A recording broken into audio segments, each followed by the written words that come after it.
if you're thinking about getting your soil tested, which you should, and you really want to do it on a budget, just pick one of these up on Amazon. There's other companies that do it too, but I thought that this was a lot easier than what I initially thought it was going to be. And I'm really happy to have these results. Okay, one place that I really want to test is the tomato bed. Okay, it says to go down a couple inches deep and not necessarily use your hands.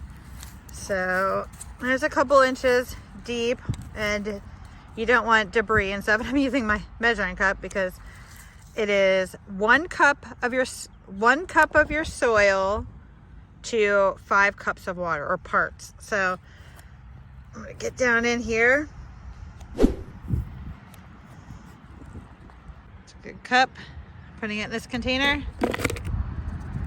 We're gonna do 5 cups of distilled water. Our water is really chlorinated, so we're going with this one. I'm gonna put that in here and let it sit for the day. All right, 1 cup of soil, 5 cups of distilled water. Stirred it up. Okay, so this is the tomato bed, and we're gonna do a pH test on it. We've got the little green capsules. I've got some distilled water in my cool old school Garfield mug. And it says in the directions to take the cap off. Ooh, come on. Okay. And fill the test chamber, which is this side, with soil up to that little fill line. So not a whole lot. Now we dug down in here. Got some soil. I'm gonna try to cover up the not test chamber part and get some soil down in there. I'm gonna push it down in. Let's see. I'd say that is to the test line. All right. Now it says to take the distilled water and fill it up to the fill water line. And they put this little thing in there for it.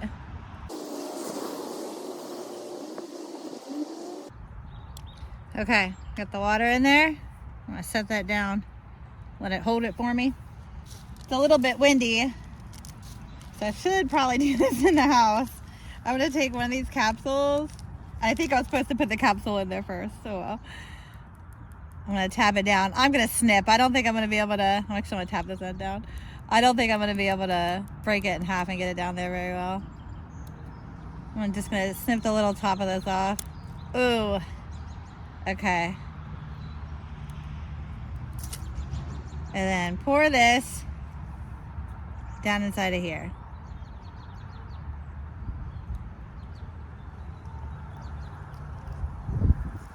Okay. Putting a little lid back on. Ooh, the wind was calm just for that little bit of time. Okay. Shake.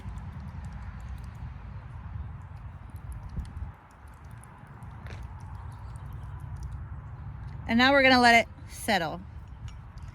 So I'm gonna put it right there, hanging out with Garfield. Get rid of my plastic cuttings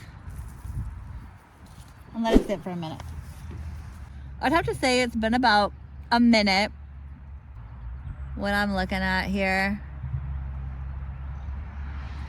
Can you make heads or tails of that? That's a hard one, isn't it? Let me look. It is a shade of green for sure. So I'm either thinking a shade of neutral, if I'm being honest. So I know there is no red, orange, or yellow color to that. I'm definitely looking at a green color when I see that. And I'm honestly gonna call it kind of either neutral or alkaline, to be honest. I know tomatoes prefer a little acidity. Yeah, which kind of worried me a little bit. I was thinking it was a little more alkaline than anything. Okay, we came inside. It's a little windy. I wanted to show you, I did 1 cup of soil from the one garden bed, and 5 cups of distilled water.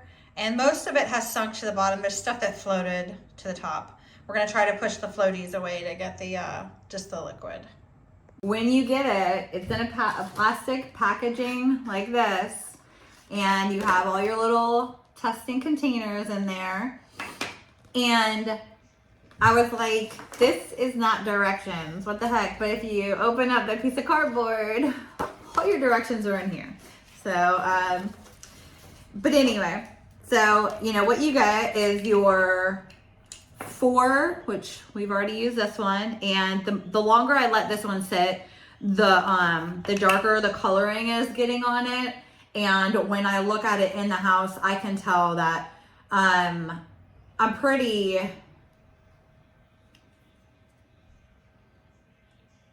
I'd have to say that's pretty close to alkaline. So for a tomato bed, I'm gonna want this a little bit more acidic. So we're definitely gonna be adding something to that bed. And these come with the little containers plus these capsules. And I think it's 10 capsules. So it says 40 tests on it, but in essence, it's 10 tests per test kit, equaling 40 tests. But if you want to do all the tests on each garden bed, you're able to do 10 complete tests with this. So the next one we're going to do is nitrogen, because I'm really stoked. And you're going to match the color of your cap to the color of your capsules. This is purple. And for the rest of these tests, like for this one, we put soil, God darn it, soil directly into the little compartment. But on the rest of these, we had to think in advance yesterday, 24 hours in advance, put your ratio 1 to 5. So we just did 1 cup to 5 cups of water in a container and stir it up really good and then let it sit. Okay. So on the rest of these 3, the nitrogen, the phosphorus, and the potassium, you add water that you mixed to the test chamber and the other, so the whole thing, to both chambers. We're gonna try to get past these chunks.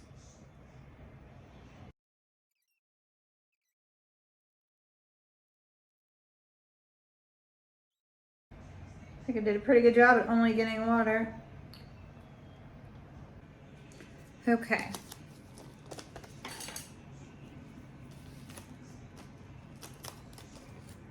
I'm gonna try to separate this. It says you only want this in your testing chamber.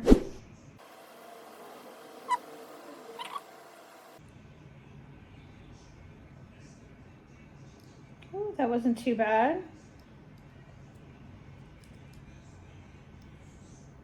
Oh, that was lovely. It all actually went in there. All right. So I'm gonna put my cap back on.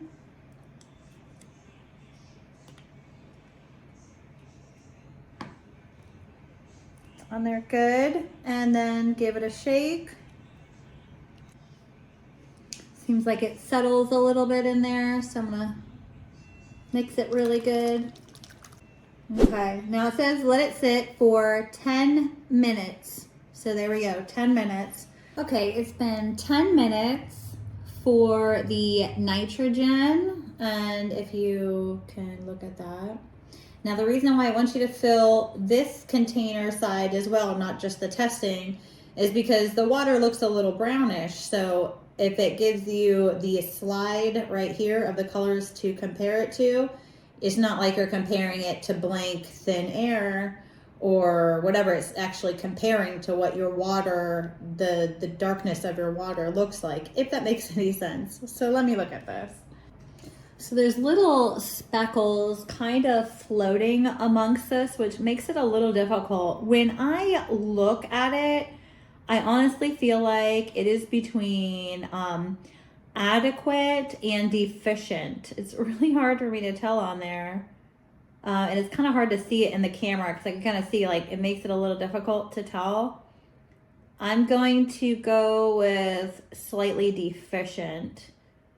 because in reality, when I'm looking at it, it looks pinker in person than what it does in the camera. I can really tell that. It looks quite a bit pinker in person. But I'm gonna, I'll end up adding some more nitrogen, just a little bit, just in case. Now, I started the other two tests while I was waiting in that time frame, and there isn't any good extra information on the nitrogen when it comes to, you know, if something goes wrong. But it does say something about the phosphorus and the potassium. And what it says is that, you know, you have your 10-minute developing time on all three of these. And it says if the flakes in the blue one on the phosphorus settle to the bottom, during the 10-minute developing period, shake the compartment thing to suspend them in the solution again.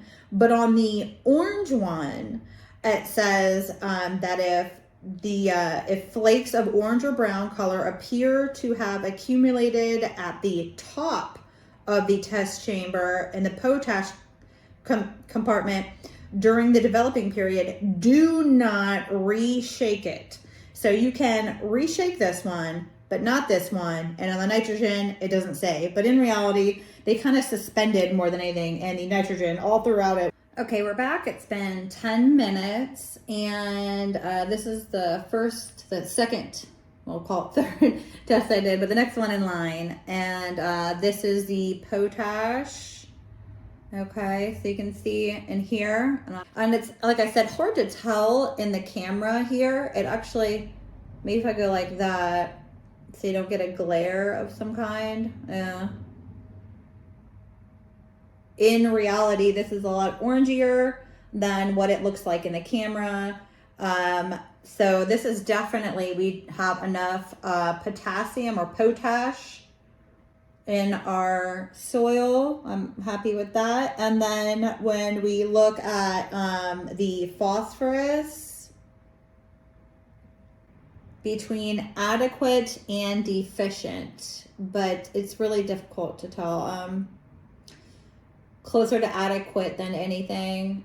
So the results from my test are, I have very alkaline soil. Our native soil here is very alkaline, and when we mix into our raised beds, there's a lot of native soil mixed in with that.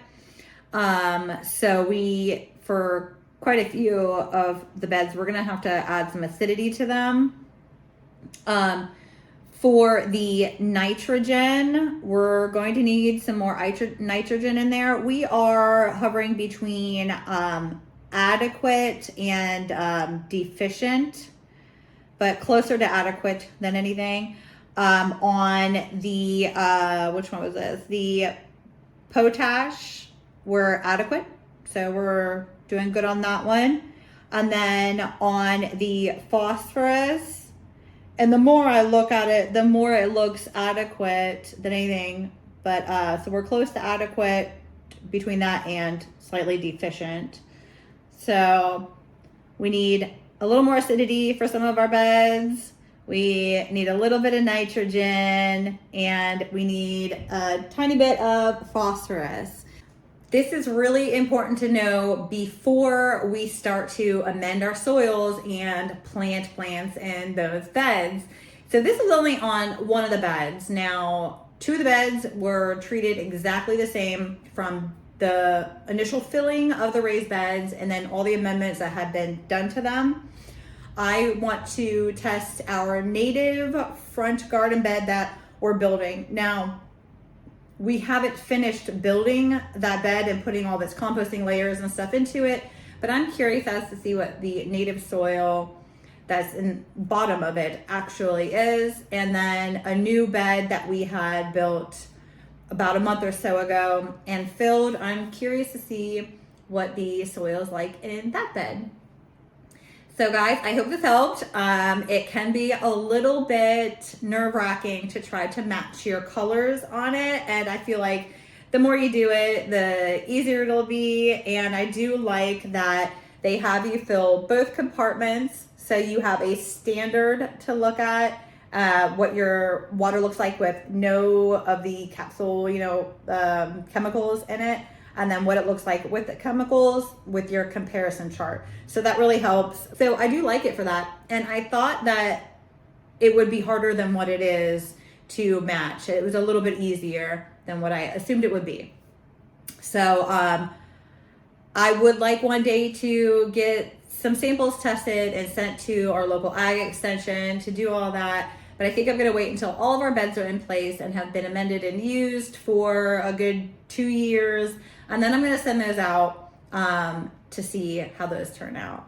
But this is a really cheap way to do it. You were able to order this on Amazon and it literally got here in 2 days. So that was pretty cool. And I didn't have to wait for weeks to get any test results back.